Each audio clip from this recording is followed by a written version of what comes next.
नमो नमः। आज रविवार भाद्रपद शुक्ल पंचमी विक्रम संवती वर्ष 2081 दिनांक कितने दिनांक है आज? 8 सितंबर 2024। गत रविवार को भारतीय जीवन पद्धति के आधारभूत 4 आश्रम ब्रह्मचर्याश्रम, गृहस्थाश्रम, वानप्रस्थाश्रम एवं संन्यासाश्रम इसकी चर्चा आरंभ करी थी और उस संदर्भ में बहुत सारी बातें देखते हुए हमने विशेष रूप से ब्रह्मचर्याश्रम की चर्चा करी थी। ब्रह्मचर्याश्रम इन सब का आधारभूत ऐसा आश्रम यह जीवन की एक स्थिति है, यह जीवन का एक कालखंड है जिस कालखंड में व्यक्ति उर्वरित 3 आश्रम अर्थात जीवन की उर्वरित 3 स्थितियां या जीवन के उर्वरित 3 पड़ाव यह कैसे सुंदर हो सकते हैं, कैसे सर्वांग परिपूर्ण हो सकते हैं, कैसे फलदायी हो सकते हैं और सार्थक हो सकते हैं, इसकी पूर्व तैयारी के रूप में ब्रह्मचर्याश्रम का महत्व भारतीय जीवन प्रवाह में, भारतीय जीवन पद्धति में माना गया है, अंकित किया गया है और वैसी जीवनचर्या भारत की रही है।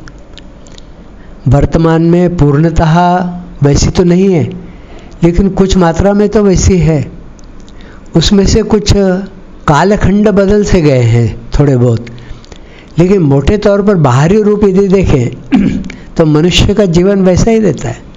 सामान्यतः ऐसा ही पूर्व में विद्यार्थी दशा रहती है, फिर वह नौकरी पेशे में गृहस्थाश्रम में आता है, फिर रिटायरमेंट के बाद कुछ थोड़े बहुत काम करना या फिर बच्चों को आगे लाना, सौंपना, संस्कारित करना, लालन पालन करना और धीरे धीरे पैर निकालना और फिर पूर्णतः शांति की तरफ, साधना की तरफ जाना।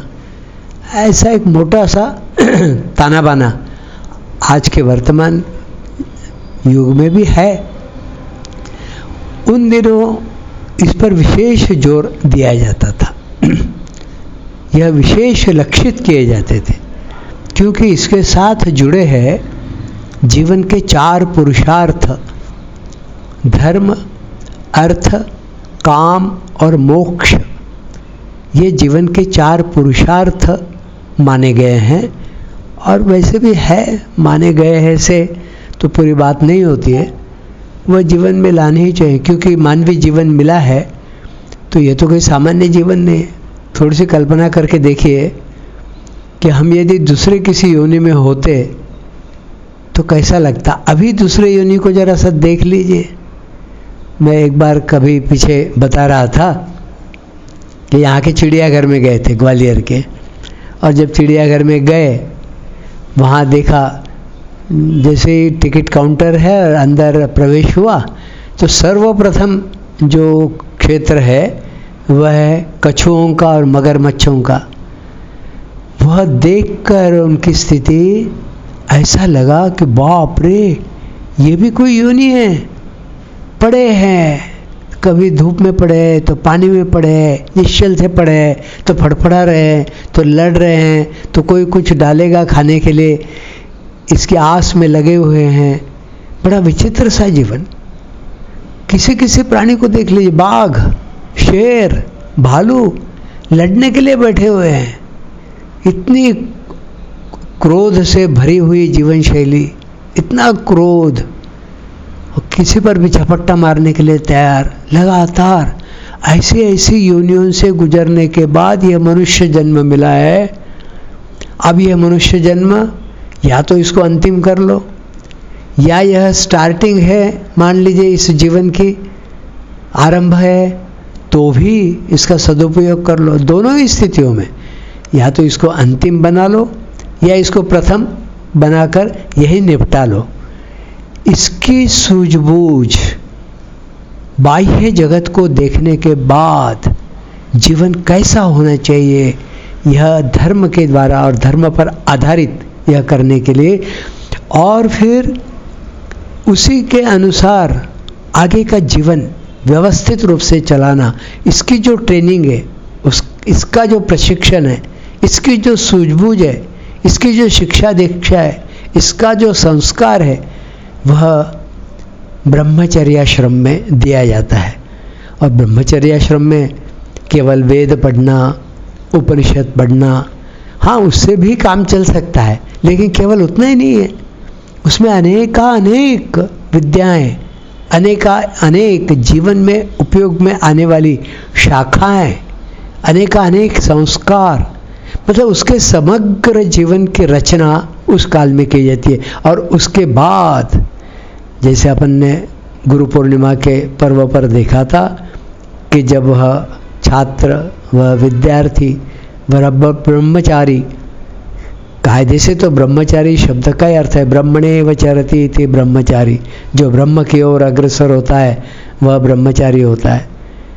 वह जब वहाँ से निकलता है तो गुरु उसको जो उपदेश में दीक्षांत समारोह में जो बात बताते हैं, धर्मम चर, सत्यम वद, आदि जो बातें बताते हैं, और प्रमाद मत करना, माता पिता की सेवा करना, समाज की सेवा करना, समाज के लिए लोक कल्याण का कार्य करना। अब उसका क्षेत्र कौन सा होगा ये तो तय नहीं होता था। तो आगे की जो स्थिति है उसके जीवन की, वह गृहस्थाश्रम की मतलब उसको प्रत्यक्ष कार्य क्षेत्र में उतारना। लोहे को तपा तो लिया, अब तपाने के बाद उससे औजार बनाना है। वह औजार कौन सा उपयोगी हो सकता है, कुल्हाड़ी हो सकता है चक्कू छुरी हो सकता है उससे कील ही बने, हो सकता है उससे कोई शस्त्र तलवार बने, हो सकता है उससे खेत जोतने के लिए बखर या हल बने, या हो सकता है उससे कोई सुदर्शन चक्र बने, न जाने क्या बन सकता है। तो लोहे को तपाना जरूरी है। तो यह ब्रह्मचर्य आश्रम ये लोहे को तपाने जैसा, धातु को तपाने जैसा है। तो व्यक्ति को सर्वांग परिपूर्ण कर, उसके भीतर निखार लाकर उसको जो जीवन में आगे जाना है और उस संग्राम में, जीवन संग्राम में उसको उतरना है, तो उसको परिपूर्ण कर देना, यह बहुत महत्वपूर्ण है। और यह ब्रह्मचर्य आश्रम में यह काम होने के बाद गृहस्थ आश्रम में वो जाता था। तो पहले ही वह तैयार है। अनेक कलाओं में, विद्याओं में, भाई अपने यहाँ तो 64 कलाएं मानी गई है, 16 प्रकार के संस्कार है। इन संस्कारों को आगे भी बढ़ाना है, और इसके लिए यह गृहस्थाश्रम के कुछ नियम होते थे। उन नियमों में वह क्या करेंगे। आवाज नहीं आ रही। अच्छा, आवाज कम आ रही है, वैसे आ तो रही, थोड़ी कम आ रही है। नहीं आ रही आवाज? नहीं आ तो रही है, थोड़ी कम आ रही है भैया। अच्छा,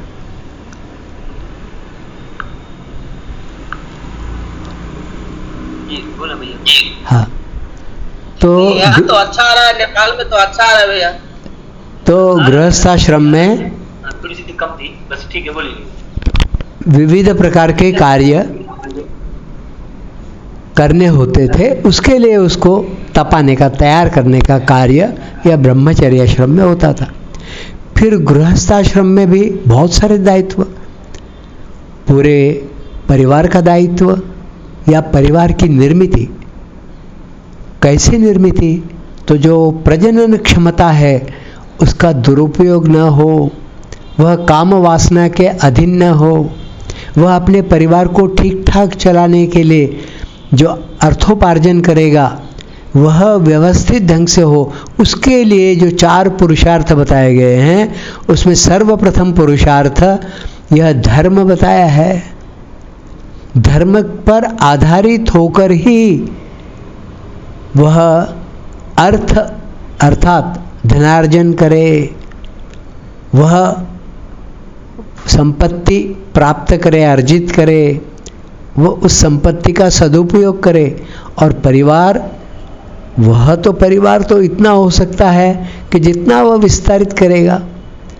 यह छोटा 2 बच्चे या 4 बच्चे या 6 बच्चे या माता पिता पत्नी, केवल इतना ही नहीं, तो संपूर्ण समाज मेरा परिवार है, इतना ही नहीं, इस परिवार को और थोड़ा विस्तारित कर संपूर्ण राष्ट्र मेरा परिवार है, इतना ही नहीं, तो संपूर्ण मानवता मेरा परिवार है, इतना ही नहीं, तो ये जो सारी धरा है, इस धरा पर जो जो कुछ है वह सारे प्राणी मात्र भी मेरे परिवार के अंग है, इतना ही नहीं, तो यह जो वनस्पतियां हैं इस संसार में, इस धरा पर जो कुछ भी है वह सारा ही मेरा परिवार है, इतना ही नहीं, तो यह समग्र ब्रह्मांड, संपूर्ण ब्रह्मांड मेरा परिवार है।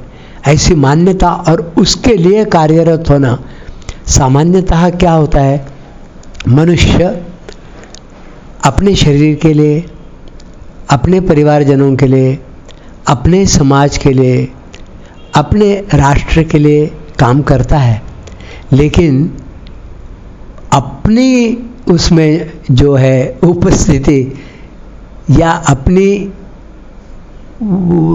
उसमें स्वयं की वह मान्यता रहती नहीं है। बाहर बाहर बाहर बाहर वह निरंतर करता रहता है, और इसलिए अपने तरफ भी ध्यान जाना चाहिए। इसके लिए धर्म, अर्थ, काम और फिर मोक्ष, यह चौथे स्तर पर दिया गया है, यह भी बहुत महत्वपूर्ण है। तो बाह्य यात्रा तो बहुत हो सकती है, लेकिन आंतरिक यात्रा भी, और ये सारा कुछ करना यह गृहस्थाश्रम में करना होता है। विविध विधाएं, 4 वर्ण हैं, मैं ब्राह्मण, क्षत्रिय, वैश्य और शूद्र, चारों के अलग अलग प्रकार के कार्य हैं। इन सबको मिलकर समाज की धारणा होती है। भाई मान लीजिए हमारे शहर में सफाई कर्मचारी न आए, कैसा हो जाएगा? तो उनकी भी भूमिका उतनी ही महत्वपूर्ण है। यदि देश समाज की सीमाएं सुरक्षित ना हो तो क्या होगा? तो क्षत्रिय धर्म भी उतना ही महत्वपूर्ण है। वस्तुएं यदि हम तक नहीं पहुंची तो क्या स्थिति बनेगी?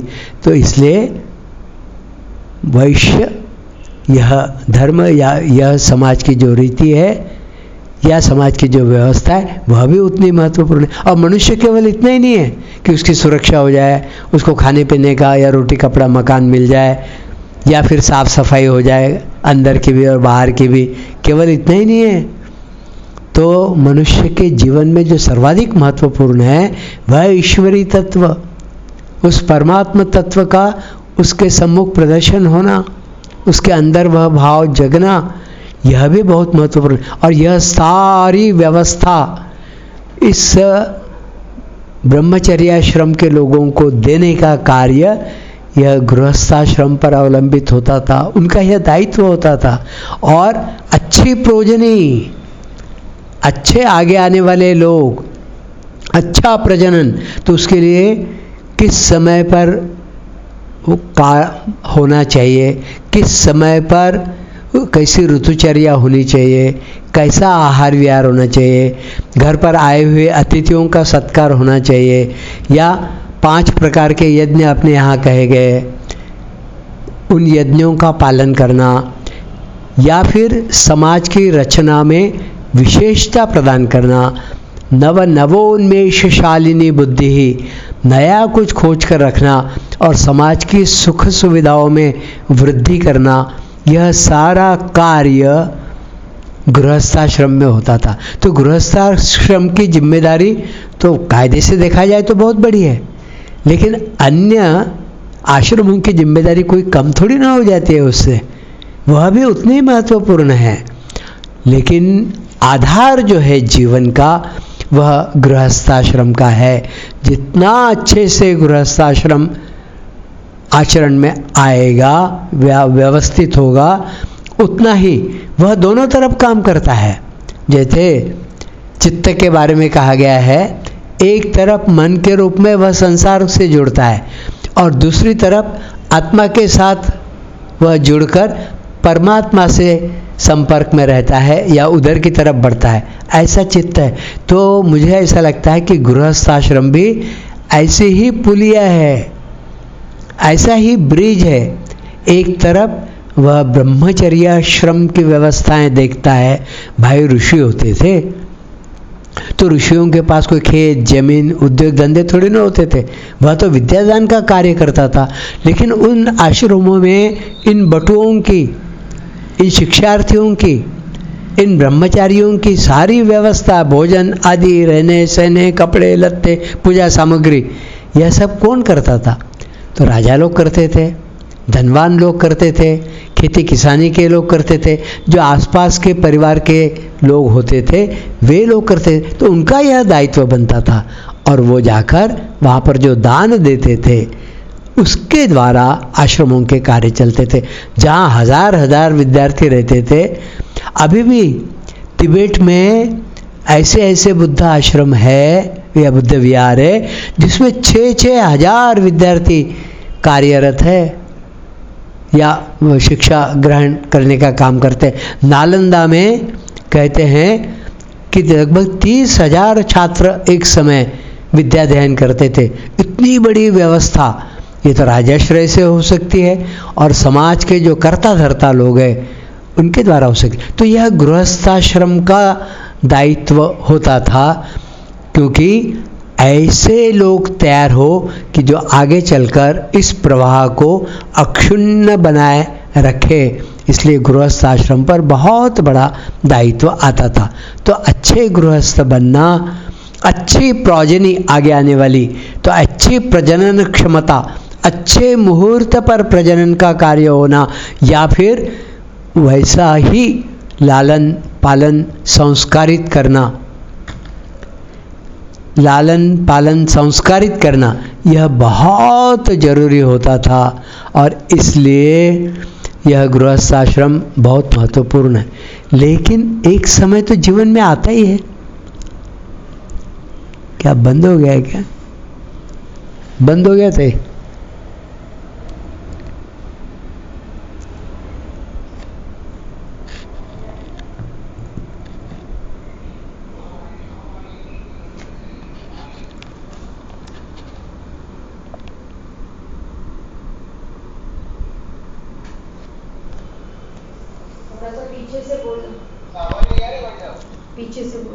हाँ आ रही क्या अब?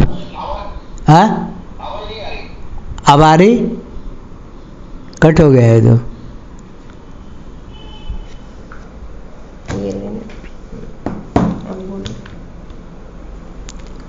हाँ बोलिए। अब आ रही? नेट की प्रॉब्लम हो रही है। हाँ, तो गृहस्थाश्रम यह बहुत महत्वपूर्ण आश्रम है। लेकिन सदैव मनुष्य गृहस्थाश्रम में थोड़ी रहेगा। सदैव वह दायित्वों का निर्वाह नहीं करता रहेगा क्या? उसके शरीर की आयु भी उसको कभी ना कभी तो दगा देगी। कभी ना कभी तो ऐसी स्थिति आएगी कि इंद्रियां धीरे धीरे थकान के कारण धीरे धीरे गलित गात्र होती जाएगी। धीरे धीरे धीरे धीरे वह शांत होती जाएगी। धीरे धीरे उनकी शक्तियाँ क्षीण होती जाएगी। उसके पूर्व ही वह, जब उसकी सूझबूझ समझदारी है, उसी दौरान ही वह आगे की व्यवस्था कर ले। और उस आश्रम को कहा गया है वानप्रस्थाश्रम। वैसे भगवान कृष्ण महाभारत के युद्ध के समय 89 वर्ष के थे। 89th ईयर उनका चल रहा था, वर्ष चल रहा था, इतनी आयु थी। तब भी वे इतने कार्यरत थे, तब भी इतनी भागदौड़ कर सकते थे, तब भी वे रथी बनकर अर्जुन के रथ को हाँक रहे थे। मतलब इतनी कार्यक्षमता और क्रियाशीलता रह सकती है।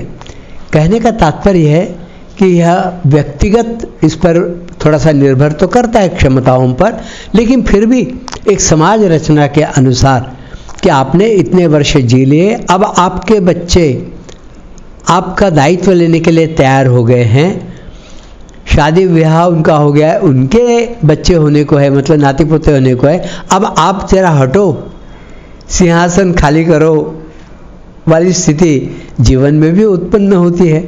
और ऐसे में धीरे धीरे मनुष्य ने पैर निकालना शुरू करना चाहिए। अनेक लोग कहते हैं, हमारे मित्र है ग्वालियर में श्री आर के चोपड़ा जी, एक दिन कह रहे थे, भैया अब मैं केवल ऑफिस में जाता हूँ और कोई यदि मुझे कुछ पूछता है तो मैं बताता हूँ, बाकी मैं ज़्यादा उसमें ध्यान नहीं देता, और मैंने अभी बच्चों पर सौंप दिया है। यह वानप्रस्थ की शुरुआत है। यूँ कहिए यही वानप्रस्थ है कि हमने बच्चों को इतना ट्रेन किया कि वे इस दायित्व का निर्वहन करने के लिए तैयार हो गए, अपने कंधों पर परिवार का और कारोबार का बोझ लेने के लिए तैयार है, ताकि आगे आने वाली पीढ़ी को संस्कारित करने का दायित्व भी वह अपने ऊपर ले रहे हैं। और जो बुजुर्ग पीढ़ी है वह पीढ़ी धीरे धीरे पैर निकालना शुरू कर रही है। यदि कहीं मार्गदर्शन की आवश्यकता है, कहीं कोई उपयोगिता बनती है तो तैयार है, लेकिन अब इस कार्य का वहन आप करो, अगली पीढ़ी करे। यह हुआ वानप्रस्थ। तो उसमें क्या हुआ, वानप्रस्थ में आपको ज़्यादा से ज़्यादा समय पूजा पाठ, शास्त्र वाचन, साधना करना या योगाभ्यास, घूमना फिरना, पार्क में जाना, शांति से बैठना, चार मित्रों के साथ गपशप करना, बैठना और अच्छी चर्चाएं करना, या समाज के लिए जो हित के कार्य हो रहे वहाँ पर जाना, वहाँ अपनी उपयोगिता साबित करना, वहाँ के लिए कुछ योगदान अपना है तो देना, आर्थिक दृष्टि से भी मदद करना, क्योंकि उतने धन की अब आवश्यकता नहीं रही। जब दायित्व होते थे तब धन की आवश्यकता रहती थी और ऐसा लगता था कि पता नहीं किस समय क्या घड़ी आएगी, क्या कठिन प्रसंग आएगा और उसमें धन की आवश्यकता पड़ेगी। तो अब उतनी व्यवस्थाएं बन गई है कि अब हम मन के मुताबिक कहीं दान कर सकते हैं। इस दान का भी संस्कार गृहस्थाश्रम में और गृहस्थाश्रम के माध्यम से फिर ब्रह्मचर्याश्रम में जाना, यह बहुत जरूरी है, बहुत जरूरी है, क्योंकि यही संस्कार ऐसा है कि जो जीवन को उच्चता प्रदान करता है। साथ ही साधनामय जीवन, यह लोगों के सामने आने के लिए वानप्रस्थ यह अत्यंत उत्तम व्यवस्था जीवन की है, जिस व्यवस्था में बताने की जरूरत नहीं रही, लेकिन आपके व्यक्तित्व को देखकर, आपकी तरफ देखकर ही लोग अनेक बातें सीख जाते हैं, संस्कारित होते हैं और उनका उपयोग करते हैं। इतना ही नहीं, तो आपका जीवन यदि साधनामय जीवन रहा तो आप जहाँ उपस्थित होंगे, जहाँ रहेंगे, वहाँ आपकी वाइब्रेशन से ही कार्य होंगे। आप केवल हैं, बस इससे ही कहते हैं ना बहुत लोग, बड़े बूढ़ों का आशीर्वाद है, हमारे जो बुजुर्ग है, हमारे जो माता पिता है, उनके आशीर्वाद से ही सारा कार्य हो रहा है। और यह बात बिल्कुल सत्य है, क्योंकि वह व्यक्ति तब तक अनुभवों से इतना भर जाता है कि वह अनुभव अंदर नहीं रह पाते, वह धीरे धीरे उलझते हैं, धीरे धीरे उफनते हैं, अपने आप वह बाहर आते हैं और जो उसका अच्छा ग्रहण करता होता है उसमें वह समाहित हो जाते हैं। रेडियो जैसी बात है, जैसे रेडियो ट्यून कर दिया तो जहाँ ट्यूनिंग होगी वहीं पर वह जो रेडियो स्टेशन है उसकी वाइब्रेशंस कैच होती है। ऐसा ही है जो वानप्रस्थी है, वह इतना भरा हुआ रहता है अनुभवों से, साधना से, यूँ कहिए कि देवत्व का वह साक्षात अवतार हो जाता है। और उसके अंदर जो यह बातें बैठी रहती है, जो उसके अंदर उत्पन्न होती है, जो अनुभवों के द्वारा उसने खुद ग्रहण की होती है, वह दूसरों की तरफ प्रवाहित होने लगती है और उससे परिवारजनों का कल्याण, समाज का कल्याण, संपूर्ण मानवता का कल्याण और संपूर्ण पृथ्वी का, संसार का कल्याण उससे होता है। तो वानप्रस्थ केवल वन में जाने वाली बात नहीं है।